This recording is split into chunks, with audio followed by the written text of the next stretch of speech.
Are you outraged today? Are you angry?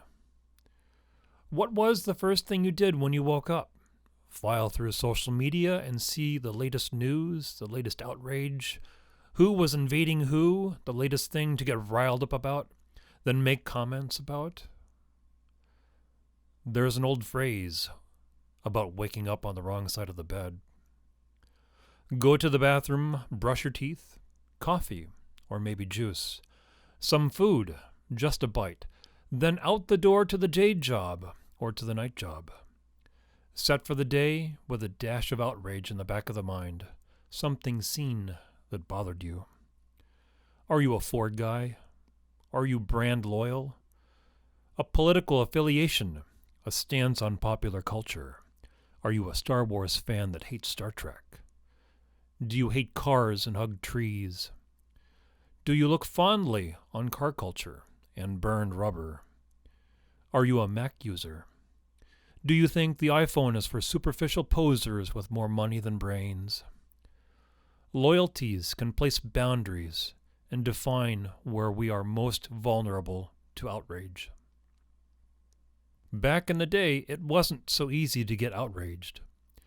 If some event or controversy or piece of news hit the newspapers or television, someone might get annoyed or be disappointed by what they read or saw, whether it was newsworthy or not, but usually it was shrugged off. If the news didn't have a direct impact on a person's life, the outrage was just filed away as just another thing for the day. The outrage media was usually found in tabloids.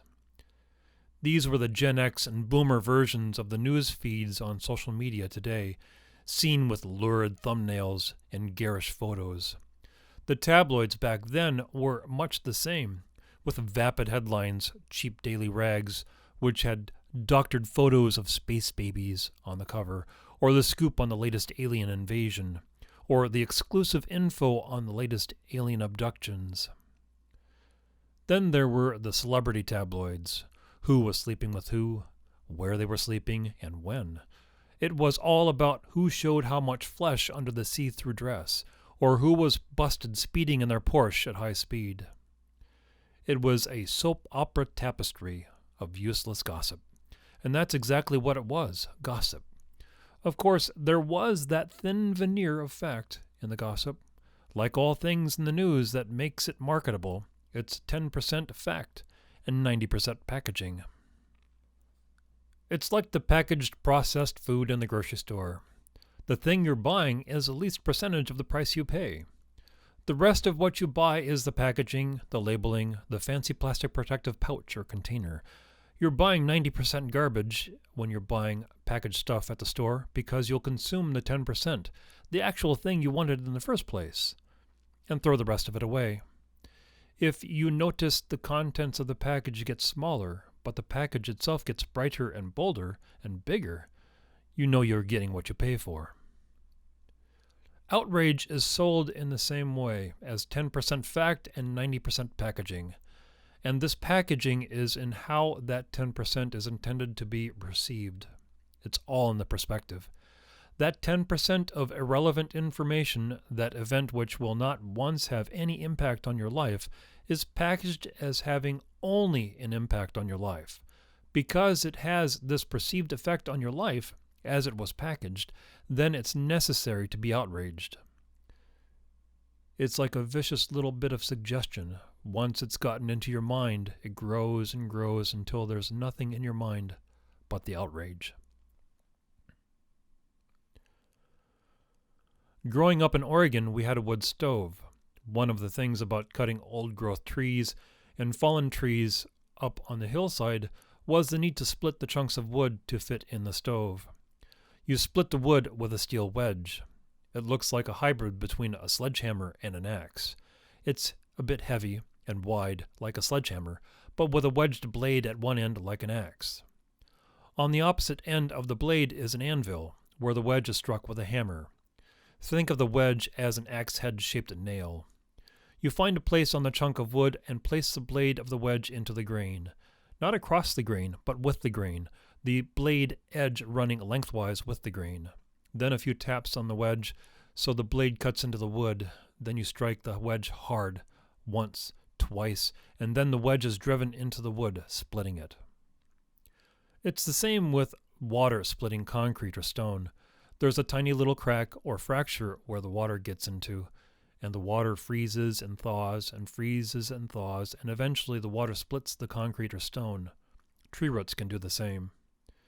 So can manipulated news and outrage. If you've become convinced that pointless news events have a direct impact on your life, then you have no choice but to let that information get into your head, that you must react to these events no matter what. Of course, it's easy to say, just get rid of the news, call it disinformation or misinformation, and ban it outright. This has been done throughout history to varying degrees, depending on the nature of the information and the scope of its distribution throughout the public. The news, tabloid or otherwise, hasn't changed. It has been like this since the very beginning, editorial in how the facts or events are communicated. Just look up political cartoons published in mid-19th century American newspapers before, during, and after the American Civil War to see how outrageous and horrid the newspapers have been, and still are. Whether at the behest of the owners of the news outlet or the government, as through every war and military action, the news has been peppered with percentages of perspective and propaganda. It is about understanding what news events might actually have impact on your life. It's about understanding what news that is perpetuated in the public sphere might have an impact on your life as a whole. It is about preventing that influence from festering in the mind as outrage. 10% newsworthy, 90% showmanship. And it's that glossy showmanship which is intended to inspire the outrage, because outrage sells, just like blood and guts.